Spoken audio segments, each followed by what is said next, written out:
Perkenalkan, nama saya Imelda Soyo, NIM 220118042 dari kelas A11 Makale. Di sini saya akan mempresentasikan tentang semantik. Yang pertama, kita harus mengetahui apa yang dimaksud dengan semantik. Kata semantik berasal dari bahasa Yunani sama yang artinya tanda atau lambang, dan dapat juga diartikan sebagai ilmu tentang makna atau tentang arti, yaitu salah satu dari 3 tataran analisis bahasa. Yang kedua, hakikat makna menurut teori yang dikembangkan dari pandangan Ferdinand Saussure. Makna adalah pengertian atau konsep yang dimiliki dan terdapat pada sebuah tanda linguistik. Yang ketiga, jenis makna yaitu yang pertama, makna leksikal dan makna gramatikal. Makna leksikal adalah makna yang sesuai dengan referensinya, makna yang sesuai observasi alat indera, sedangkan makna gramatikal adalah makna yang hadir sebagai akibat adanya proses gramatikal seperti proses aplikasi. Yang kedua, makna referensial dan non-referensial. Perbedaan makna referensial dan makna non-referensial berdasarkan tidak adanya referen dari kata itu. Misalnya, meja bermakna referensial karena mempunyai referen, yaitu sejenis perabotan rumah tangga. Sebaliknya, kata karena yang bermakna non-referensial. Yang ketiga, makna denotatif dan fonotatif. Makna denotatif pada dasarnya sama dengan referensial karena makna denotatif lazim diberi penjelasan sebagai makna yang sesuai dengan hasil observasi, dan makna konotatif mempunyai makna berubah waktu ke waktu. Yang keempat, makna kata dan makna istilah mempunyai makna yang jelas, yang pasti, yang tidak meragukan, meskipun tanpa konteks kalimat. Misalnya, tangannya luka kena pecahan kaca. Yang kelima, makna konseptual dan makna asosiatif.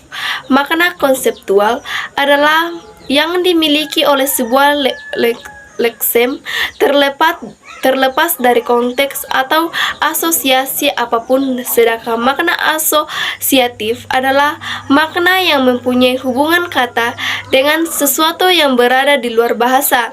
Misalnya, kata melatih berasosiasi dengan sesuatu yang suci. Makna idiomatikal dan yang keenam, makna idiomatikal dan peribahasa. Makna idiom adalah suatu ujaran yang maknanya tidak dapat diramaikan, sedangkan makna peribahasa memiliki makna yang masih dapat ditelusuri atau diacak. Yang ketujuh, makna kias. Makna yang digunakan dalam kehidupan sehari-hari.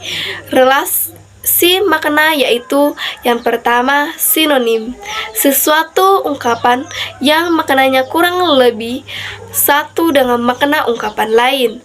Yang kedua, antonimi dan oposisi. Antonimi sebagai ungkapan yang maknanya dianggap kebaikan dari makna lain. Ya, contohnya kata bagus yang berantonimi kata buruk. Sedangkan oposisi sesuatu yang berlawanan sampai kepada bersifat kontras, contohnya tetap hitam dan putih. Yang ketiga, homonimi, homofoni, dan homografi. Homonimi adalah relasi makna antara kata yang ditulis sama, dan homografi yaitu dilafalkan, sedangkan homofoni yaitu massa. Yang keempat, hiponimi dan hipermini. Hiponimi yaitu relasi yang berkaitan dengan peliputan makna spesifik dalam makna genesis. Yang kelima, polisemi. Polisemi yaitu satuan bahasa yang memiliki makna lebih dari satu. Yang keenam, ambiguitas. Ambiguitas yaitu sesuatu yang bermakna ganda atau media. Yang ketujuh, redundansi. Redundansi yaitu sebagai berlebih-lebihan pemakaian unsur segmental dalam suatu bentuk ujaran. Yang kedelapan, meronimi. Meronimi memiliki kemiripan dengan hiponimi karena maknanya bersifat hierarkis.